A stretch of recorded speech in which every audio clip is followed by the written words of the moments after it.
हिंदू धर्म ग्रंथों की गहराइयों में छिपा है। एक ऐसा रहस्य जो युगों से अनकहा है। एक महादशिवानी, एक चुपचाप चलता हुआ इंतजार और 7 अमर आत्माएं जो मानवता के इतिहास के परछाइयों में आज भी जीवित हैं। इनका नाम है सप्त चिरंजीवी।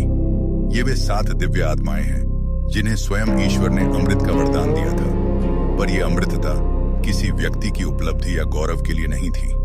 इनकी अमृतता थी एक पवित्र उत्तरदायित्व, एक शाश्वत मिशन जो सृष्टि के इस चक्र में कलयुग के अंतिम क्षणों तक निभाना था। और उनका ये उद्देश्य है भगवान विष्णु के अंतिम अवतार कल्कि का स्वागत। कल्पना कीजिए कि कैसा समय था जब धर्म लुप्त हो रहा हो, सत्य और असत्य में फर्क मिट चुका हो और समाज दिशाहीन हो गया हो। ऐसे समय में ये 7 चिरंजीवी मानवता के मार्गदर्शक बनते हैं। धर्म, भक्ति, ज्ञान और नीति की ज्योति को बुझने नहीं देते। आज हम इस दिव्य यात्रा की शुरुआत करते हैं। एक यात्रा समय के पार, शास्त्रों की गहराई में, जहां हम समझेंगे इन 7 अमर आत्माओं की भूमिका, उनका अतीत, वर्तमान और आने वाला भविष्य।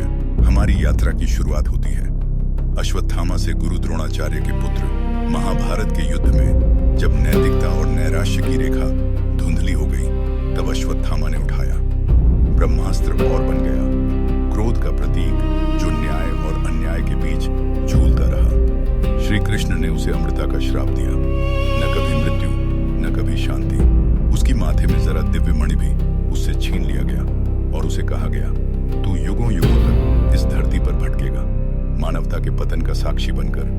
और ये श्राप ही उसकी गूंजता बन गया, वे प्रहरी जो कलयुग के अंत तक संसार की निगरानी करेगा। और कल्कि के आगमन की पहली घंटी बजते ही वो फिर से धर्म के पक्ष में उठ खड़ा होगा। दूसरा, परशुराम, विष्णु के 6ठे अवतार।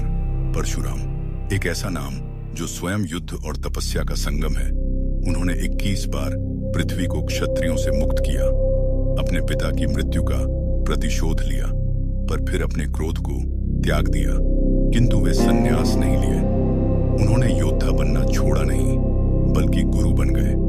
उन्होंने द्रोणाचार्य को शस्त्र विद्या दी, कर्ण जैसे योद्धा को ब्रह्मास्त्र का ज्ञान दिया और आज भी माने जाते हैं। कल्कि के गुरु कहा जाता है कि वे आज भी पश्चिमी घाटों की गुफाओं में साधना कर रहे हैं और समय आने पर वे कल्कि को दिव्य अस्त्रों की दीक्षा देंगे। उनकी अमृता यह सुनिश्चित करती है कि जब भी धरती पर धर्म का अस्तित्व संकट में पड़ेगा तो कोई न कोई योद्धा होगा जो उसे बचाने के लिए तैयार किया जाएगा। तीसरा, हनुमान। हनुमान जिनके लिए जय कहना ही ऊर्जा बन जाता है। भगवान राम के परम सेवक, जिनकी भक्ति ने समुद्र पार करवाया और पर्वत उड़ा दिए। जब रामायण समाप्त हुई तो हनुमान जी ने ईश्वर से एक ही वर मांगा, मुझे तब तक जीवित रखना जब तक इस धरती पर राम कथा गाई जाती है और राम का रूप फिर अवतरित होगा। कल्कि के रूप में पुराणों में कहा गया है, जब कल्कि घोड़े पर सवार होकर अधर्म के विरोध में युद्ध करेंगे तो हनुमान उनके साथ होंगे, अपनी गदा लेकर संसार को धर्म की ओर मोड़ने के लिए। कहा जाता है वे आज भी राम सेवकों के पास स्थित हैं और सच्चे श्रद्धालुओं को दर्शन भी देते हैं। तो यहाँ हमने जाना 3 चिरंजीवियों के बारे में, धर्म, परशुराम और बाकी जीवित जीवियों के बारे में जानते हैं। चौथा, विभीषण। जब रावण ने अधर्म की राह चुनी तो उसका छोटा भाई विभीषण धर्म के पक्ष में खड़ा हो गया। उसने भगवान राम का साथ दिया और बन गया लंका का धर्मनायक। आज भी कहा जाता है कि वे आध्यात्मिक लंका के राजा हैं। उनकी अमृता इस बात का प्रमाण है कि धर्म का साथ देने के लिए कभी भी देर नहीं होती। कल्कि के समय विभीषण को एक मुख्य रणनीतिक सलाहकार माना जाता है जो युद्ध में मार्गदर्शन देंगे और न्याय की स्थापना में सहायक बनेंगे। 5वां, कृपाचार्य, गुरुवंश के कुलगुरु, जिन्होंने भीष्म, द्रोण और पांडवों को शिक्षित किया। कृपाचार्य अमृता के प्रति ज्ञान की अमृता, उनकी उपस्थिति हमें यह बताती है कि जब संसार अज्ञान में डूब जाए तब भी कहीं ना कहीं एक गुरु होगा जो वेदों की दिव्यता को सुरक्षित रखेगा। कहा जाता है कि कल्कि के समय में जब सत्य और असत्य का भेद मिट जाएगा तब कृपाचार्य उन्हें वेदों के शुद्धतम स्वरूप से परिचित कराएंगे। 6वां, वेद व्यास। वेदों के संकलक, पुराणों के रचयिता और महाभारत के महान लेखक वेद व्यास, उनका कार्य अभी समाप्त नहीं हुआ। आज भी महान ग्रंथों में समय का लेखा जोखा जोड़ते रहते हैं। कुछ परंपराओं में यह भी माना गया है कि जब कल्कि का अवतरण होगा, वेद व्यास उसे सृष्टि के रहस्यों से अवगत कराएंगे, क्योंकि वे ही हैं जो समय चक्र की संपूर्ण समझ रखते हैं। 7वां, राजा बलि असुर होते हुए भी राजा बलि धर्म और दान के प्रतिरूप माने जाते हैं। जब वामन ने 3 पग में पृथ्वी मांग ली, बलि ने अपना सर्वस्व समर्पित कर दिया। उसकी यह अहंकार ही किंवदंती कि भगवान विष्णु ने उन्हें पाताल का राजा बनाकर अमर कर दिया, जो कि आज भी वहां शासन करते हैं और समय आने पर कल्कि के पक्ष में प्रकट होंगे। इन 7 चिरंजीवी की उपस्थिति यह सुनिश्चित करती है कि जब धर्म डगमगाने लगे तो कोई न कोई शक्ति जागृत हो जो मानवता को पुनः सत्य की ओर मोड़ सके। कल्कि पुराण कहता है कि जब अधर्म की सीमाएं टूटेंगी, जब समाज भ्रमित हो जाएगा, तब ये 7 एक साथ एकत्र होंगे और कल्कि के संग धर्म युद्ध में उतरेंगे। इन सभी की अमरता एक संयोग नहीं, कल्कि सृष्टि की पूर्व नियोजित योजना है।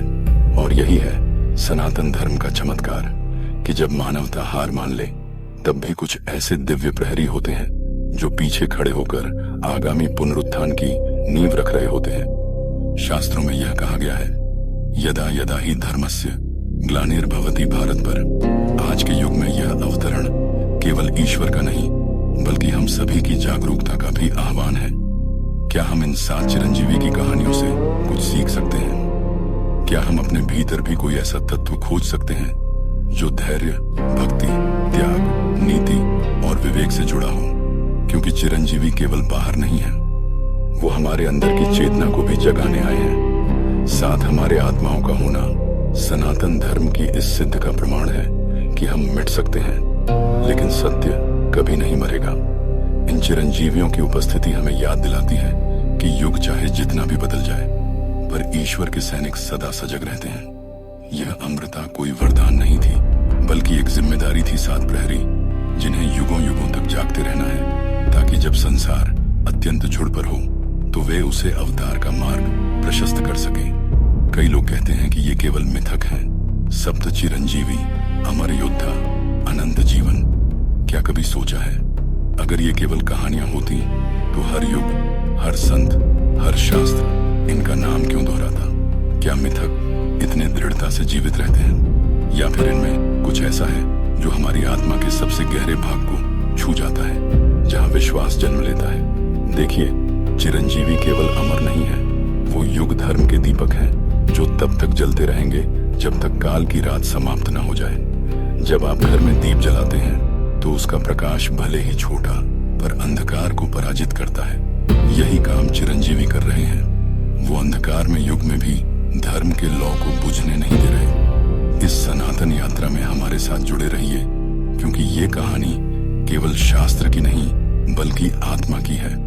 वीडियो को लाइक करें, सब्सक्राइब करें और बेल आइकन दबाएं, ताकि आपको अगली घड़ी मिलते ही वो दिव्य संदेश तुरंत प्राप्त हो।